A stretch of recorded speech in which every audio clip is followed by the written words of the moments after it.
BJP Kejriwal के इस्तीफे के लेकर मांग कर रही है। इस वक्त हमारे साथ शाजिया अहमद जी। शाजिया जी, बड़ा प्रदर्शन बीजेपी कर रही है गिरफ्तारी की मांग को लेकर, क्या कहना चाहेंगे इस पर? जी, मैं यही कहना चाहूँगी कि हाईकोर्ट ने बहुत तल्ख टिप्पणी की है। हाईकोर्ट ने ये भी कहा है कि दो तरह के कानून हो नहीं सकते, एक साधारण नागरिकों के लिए और एक सीएम साहब के लिए। हाईकोर्ट ने ये भी कहा है कि जो सियासी दलीलें दी जा रही हैं वो सियासी दलीलें काम नहीं करेंगी, और बिल्कुल जिस तरह से न्यायिक हिरासत हुई है और बेल मना की गई है, ठुकराई गई है, उसका आधार सिर्फ और सिर्फ कानून है।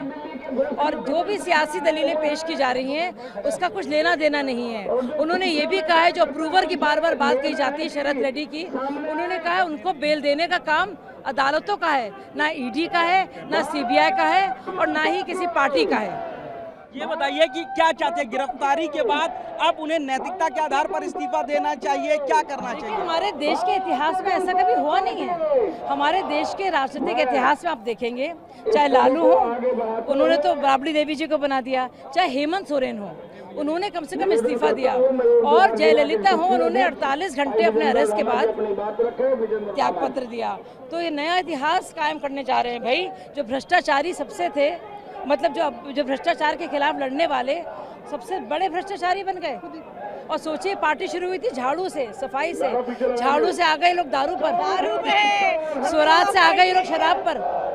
मैं तो इतनी शुक्रगुजार हूँ कि मैंने सद्बुद्धि थी कि सबसे पहले मैंने ज्वाइन किया अन्ना हजारे मूवमेंट, और सबसे पहले मैंने आम आदमी पार्टी को छोड़ा। सबसे पहले मैंने ज्वाइन की थी, आपको याद होगा, अन्ना हजारे आंदोलन। और आम आदमी पार्टी बनने के बाद जब पूरी तरह से उरूज पर थी, उस वक्त पर मैंने छोड़ा उनको। तो मैं तो बहुत शुक्रगुजार हूँ।